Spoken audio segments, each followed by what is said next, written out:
ازيكم يا حبايبي، عاملين ايه؟ يا رب تكونوا بخير. انا قلت بقى وحشتنا الفاصوليا، بقالنا كتير ما عملناهاش.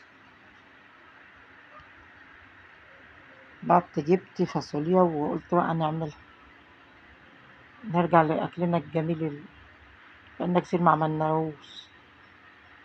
وحشتوني، انا بقالي كتير ما نزلتش فيديوهات، بس الحمد لله بقيت احسن من الاول.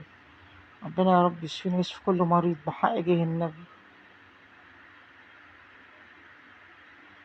والله انا بعمل الاكل وانا قاعده على الكرسي، مش قادره اقف.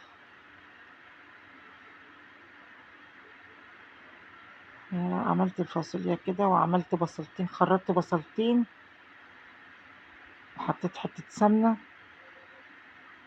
تتشوح بقى كده شوية. وكان عندي يجي 4 حتت لحمة كده، رحت حطاهم في قلبيها عشان ما اعملهاش من غير لحم. يعني هي جميلة في كل الحالات.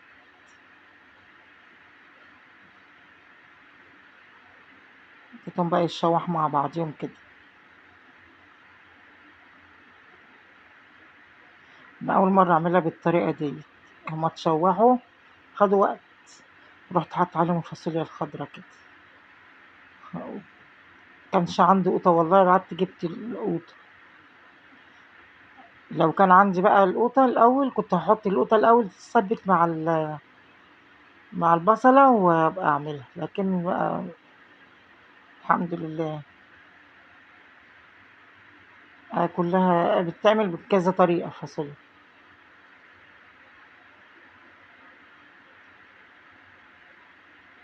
عملتها بقى كده وخرطت كام فص توم، حطيتهم عليه واسيبها بقى تتسبك مع حالها بقى شوية. بقت جميلة.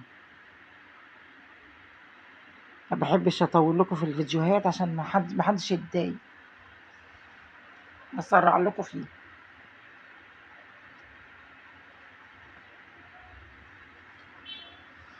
احط هنا زيت على سمنة، واحط كيس شعرية.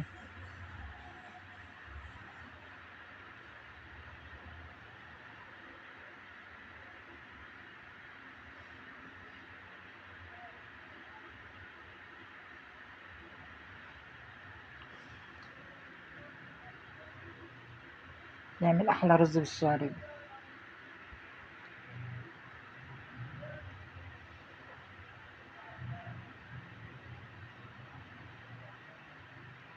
وطبعا عشان تكمل الاكلة نعمل شوية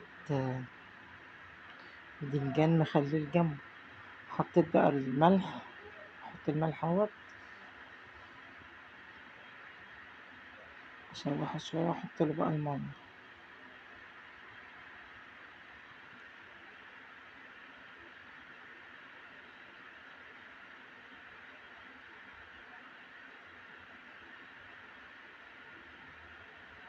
بس انا عايز حبة مية حطيت له. هنا الفاصوليا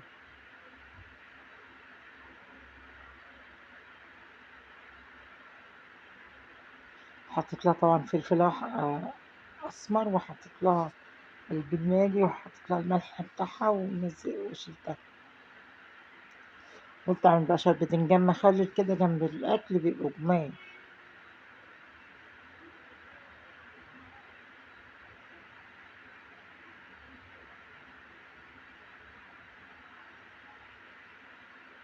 متنسوناش في اللايك والشير وكومنتاتكم الجميلة اللي زيكم دي.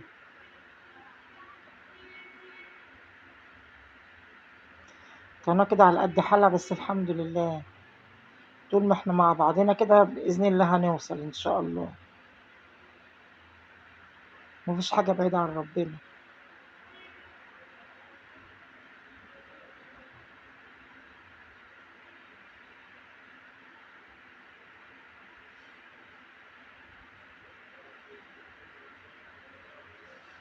الرز كده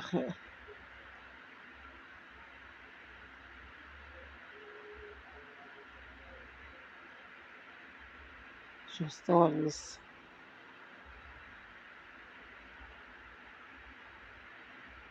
ما لقيتش فلفل احمر، عملت فلفل اخضر.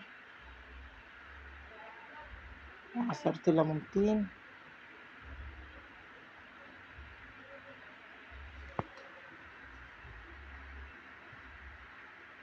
حطيت حبة خل صغيرين ونخلل بقى الباذنجان.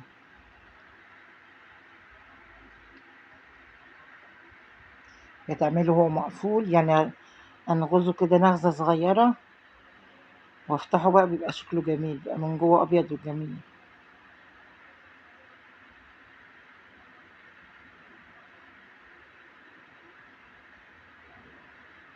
ما شاء الله خلصنا كده. هو بتنجان يفتح النفس.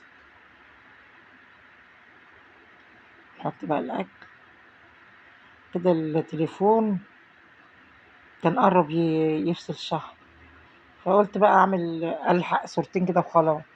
مع الف سلامة.